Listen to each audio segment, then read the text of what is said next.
Join Jessica Smith on Lead Like a Girl podcast, where she defies odds, shares inspiring stories, and empowers women to embrace their inner leaders. Tune in for a transformative journey. So I'm living in this basement apartment near my sister's home, and I'm paying my own bills. I'm excited. I see a bright future.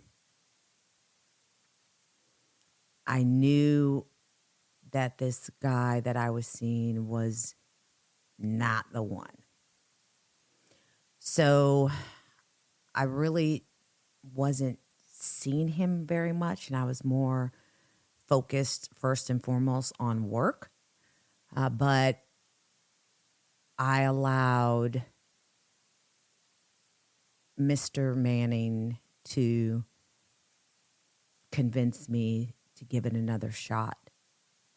And I won't go into a lot of details, but I knew I was crazy to even consider it after what we had been through. There had been a lot of things that he had done that I hadn't really forgiven him for. And it wasn't the character of the person I would want to raise my son. But I was an adult, right? And I said, okay, let's give this another shot. So I bought him a bus ticket. I picked him up after work downtown Chicago at the bus station, brought him back to my apartment, and we talked, and he just expressed that he was just really sorry for how everything went down, and he just wanted to do better for our family. And I think he really meant it in his heart. And that day is when I really forgave him. And all I could think about was, despite the awful things that he had done, I played a part in it, and I did things that I wasn't proud of, and I justified it because he did it first. But ultimately, I don't know, because he never really opened up to me about his childhood or any trauma. But today, after many years of therapy and a master's in psychology, I know now that he was a very sick man. And even though I could not articulate that at the time, I knew in my heart that he needed help and that he was truly sorry for the things that he did. And in the moment that I was able to forgive him, because I thought about, not too long before that, sitting on the floor crying, thanking God that he gave me the opportunity, despite all of the awful things that I had done and the decisions I had made, he forgave me. And then in that moment, as I told him, I forgive you, I said, and now I have to take you back to the bus station. And he's like, what? Like, what the hell are you talking about? And I said, this is not going to work. I do not want to continue in this relationship. we have to move forward. He's like, well, what the hell did I come here for? What did I just get on the bus, leave everything and come here to turn around and go back? And I said, I'm sorry, I guess so, but for once in my life, I am listening to the voice in my head, that gut, that instinct that says, do this. For once, I have to listen to it. He said, okay. And that was, I won't say the last day that I saw him, but that was the end of our relationship and or any conversations about continuing our relationship. Now, back at work, I'm excited. When I walk through that door every day to work, I've never been more excited to be somewhere. At this point, I am just so excited. I'm in this manager role because let's say I was at the right place at the right time. They had no choice and no one else to do it, so there I was. Also, I had a goal that I had set with the previous manager, the husband and wife that had left. Remember, we had set goals for the next 5 years. And one of my goals was to be a salesperson. And, you know, I don't know if they really believed that much into me as far as if they believed that I could do that. I think they knew that there was something in me and they were grooming me to be a leader, and I was a good telemarketer, and I, you know, was able to speak well over the phone and all of that good stuff. But I remember asking, I don't understand why all of these salespeople have these fancy degrees. I mean, we had people with degrees from top schools, University of Michigan, and I noticed that all of the salespeople, that was a requirement. And when I asked that question, they said, well, our clientele, our members are spending thousands of dollars. Like, this isn't your Costco, Sam's Club membership.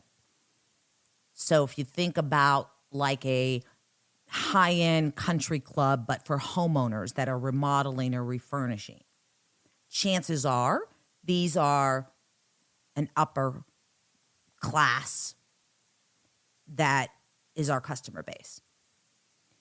And I don't remember exactly how the explanation came to me, but I remember thinking basically what she's saying is someone like me that is uneducated from the hood is not going to be able to have a meaningful conversation with these people. It was a high pressure sales environment. You meet someone, you small talk, they go through a sales presentation, and before they leave, they have to hand you over a credit card for thousands of dollars. You're not going to be able to do that. Again, it wasn't said that way to me, but that's how I took it. But that made me want it even more. And the more I was in that environment, and I remember when the sales presentations were going on, I would go out and get coffee or get water and walk around and listen to the conversations that were being had, sat through sales presentations, and I came to the conclusion that there is nothing happening here that I need a college degree for. I can do this. I want to do this. So that was one of my goals. So I reached that goal, and I believe there was more. And every time I reached a goal, the owner and I would sit down and make another goal and make another goal and make another goal. And if the goal was something that was too big, he didn't say, oh, well, that's not going to happen. He said, well, that's a far jump from where you are today. Maybe there could be a smaller goal in between here and there. And we set a smaller goal. And he said, what's the craziest dream that you could have? Think of a goal that is just unbelievable to you. And I said, well, I think it's the good old American dream. I want to own a home. I had never said that in my life. I never thought about that in my life. And he said, okay, when do you want to do that? And I said, by the time I'm 25. He said, I think you can do it by the time you're 23. It may not be a big fancy home, but you got to start somewhere. And homes are a great investment. Okay. And I wrote that down. So I am working like 6-7 days a week now. But it doesn't feel like work because I love it and I'm good at it. And other than the owners, I'm like running the place. Things that are happening in the call center, I'm training people, I'm hiring people. This is cool.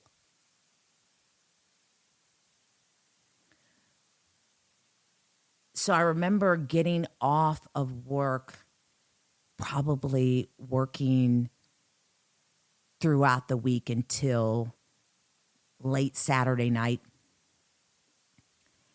And I was just bored. And again, thirsty. That's what I call it now. Just thirsty for attention.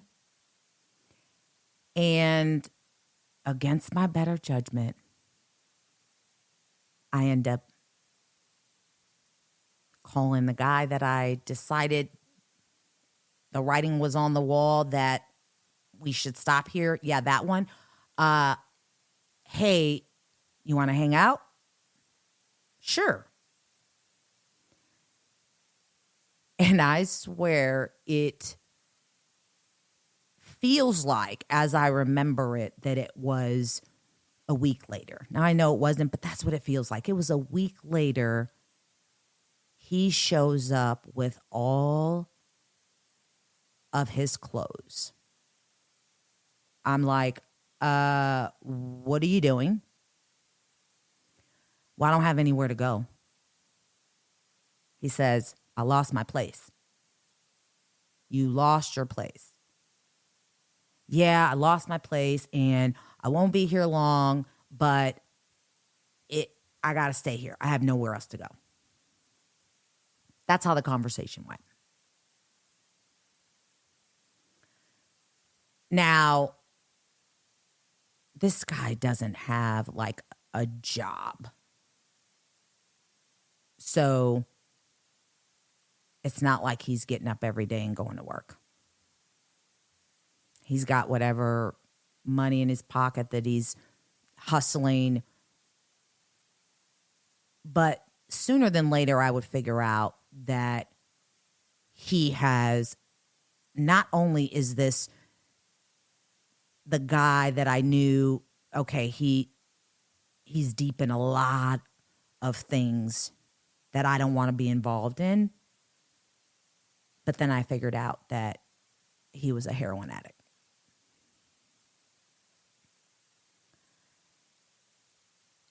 And this was like, for me, and the burden that I have carried. Because at this time, my mom is still out there she's still out there getting high, and I'm just praying for her. Many times I'm going different places, knocking on the door, asking if she's there.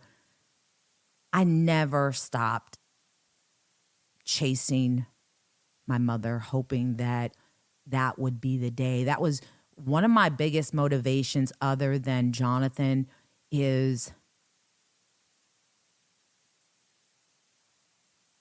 I would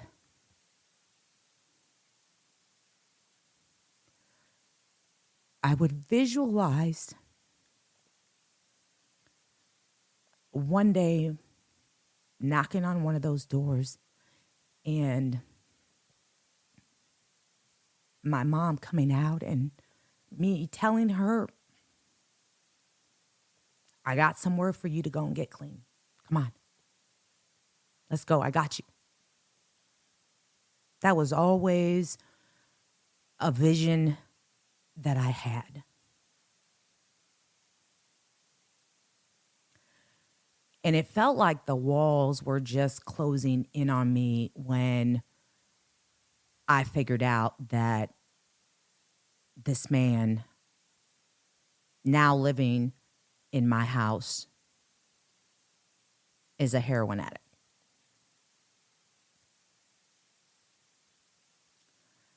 I had a goal with a time stamp to go and get Jonathan. And again, that voice is telling me, don't go and get him. He's fine where he's at. This is not the situation that you want to bring him into. But I miss my baby. So I went and got him. And I brought him back. I'll figure it out.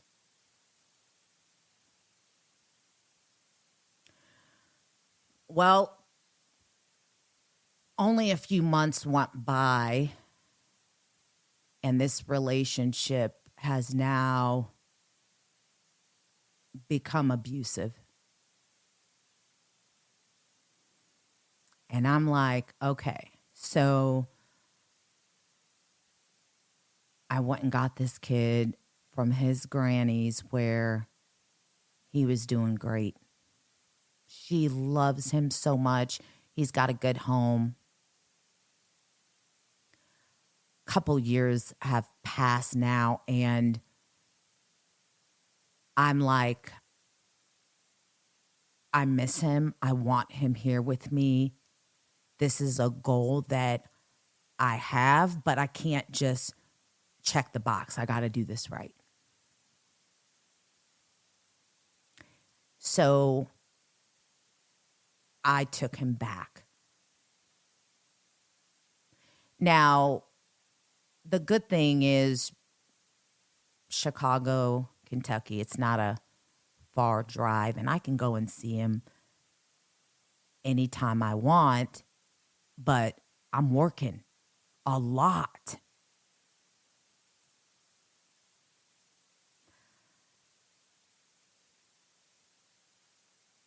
So it was almost like I was living a double life. I started to make a name for myself. When I think about Jessica Manning, I remember Mr. Manning always asking me, so when are we going to get a divorce? So when are we going to file for a divorce? And I think he thought that I was hanging on for some reason, which, again, after that day, we really didn't talk like that anymore. But I remember feeling like I'm actually proud of who I am. See, when I think back of being in school and you meet someone that knew seventh grade Jessica, eighth grade Jessica, ninth grade Jessica, it probably would not have the most positive things to say. And rightfully so. I did a lot of stupid things, made a lot of bad decisions. We know that. And the name Jessica Aviles, not such a great brand. But Jessica Manning has broken records, works hard, has done things that no one's been able to do in this company before. People are calling me, asking me, well, how did you do this? And how did you do that? Jessica Manning is a name that I was proud of. And so at some point, in a humble but maybe not so humble way, I used to say, would Michael Jordan just up and change his name? No. And so I just never went through the process. So years, legally I was still married. Now I know I could have gotten a divorce and kept my name. I didn't even think that much into it. And I also did not know at the time anything about a brand or image or exposure, any of these theories that now we know about. I didn't know about any of that, but that's what I was doing. I was building a brand. But here's the biggest difference. I built a brand based on 100% performance only. That's a different show. But for once in my life, I was actually proud of my name and what I was doing and how I brought value and how people actually wanted to learn from me.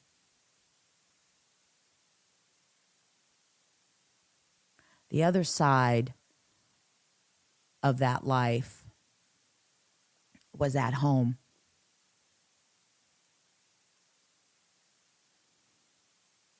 Now, I felt at peace with Jonathan going back, and I set a new goal with a new date. Because at home, things were not so great. And I was not so proud of who I was. Now, I won't make it more traumatic than it was. I didn't get beat every day or punched in the eye, and probably only because then I would have a black eye going to work and there would be consequences. But it was bad. Not only dealing with someone who was a heroin addict, but I remember one particular time after he had moved in where he had left that evening, and one of his jobs was that he worked security and selling drugs in one of the project buildings in Chicago. And I remember being woken up at maybe like 6 o'clock in the morning. And I looked up and he was full of blood. And I thought that he was bleeding. And I'm like, oh my God, have you been shot? What happened? How did you? And then he went on to tell me that wasn't his blood. At this point, I'm like, I don't want to know anymore. I'm going back to sleep. And I just closed my eyes. And that day, I started this prayer. I shared a lot of my prayers with people because we underestimate the power of prayer. There's no coincidence that the things that I prayed for eventually would happen. And I never gave up. I never got angry and said, Lord, why aren't you answering my prayers? I don't know why, but I didn't. I just knew to pray. I knew he already knew my situation, but I knew to ask him. And I closed my eyes that day, that morning, and I said, Lord, I just asked for forgiveness. I don't know how I got here, but I know I don't deserve to be here. I don't want to be here, and I need you. I need you to find a way and make a way. And if you would, Lord, I will never look back. As lonely as I get, as bored as I am, as thirsty as I might be, I will never look back. I just need you to help me get out of this. See, in my mind, it wasn't just as easy as some people thought it was. If I had shared with anyone what I was going through in this relationship, it would seem that the easy way to go is just to part ways and tell him to leave. This is not the guy that you just asked to leave. He's just not. Not only is he mentally unstable with a chemical imbalance, taking medication, a heroin addict, so he is physically dependent on getting high every day. But this is also someone who is violent, who has a spirit of anger and violence in them. Not the guy you just nicely asked to leave your home. So I felt stuck. And I was just embarrassed. I felt like I had grown a lot. How, with all of the things that I had learned at this point and all the things that I was exposed to, I know that this is not right for me. I know this is not the environment I want my son in. How did I get here? And I was just embarrassed. Totally embarrassed. I remember one evening him asking me for money to get high. And I said, no, I'm not. I don't have it. I'm not doing it. I was just fed up. I said no. Next thing you know, I had a gun to my head. And he said, we can do this the easy way or the hard way.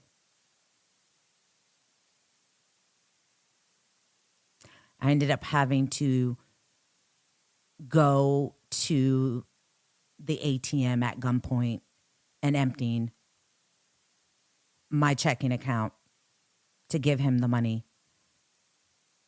to get high. About a week later, he comes back, he hands me the money, and he said, see, here's your money back.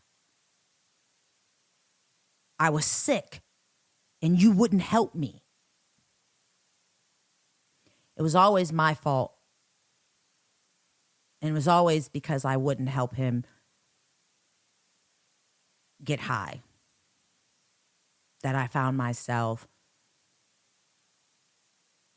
being choked or being grabbed or slammed up against the wall.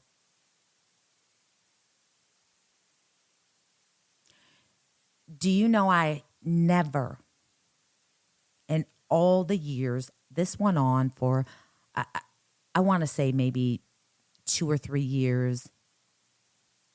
I never showed up late for work.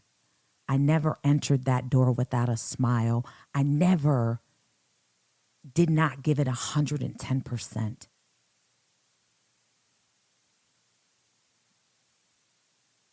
It really felt like a double life. Thank you for tuning in to another insightful episode of Lead Like a Girl. We hope you found today's podcast valuable. If you enjoyed our podcast, please consider subscribing and leaving a review on your preferred platform. Your feedback is crucial in helping us continue to provide high-quality content. If you found the content inspiring, we would like to encourage you to share this podcast with your network. Stay tuned for more inspiring stories and leadership insights on Lead Like a Girl. Until next time, lead with passion and purpose.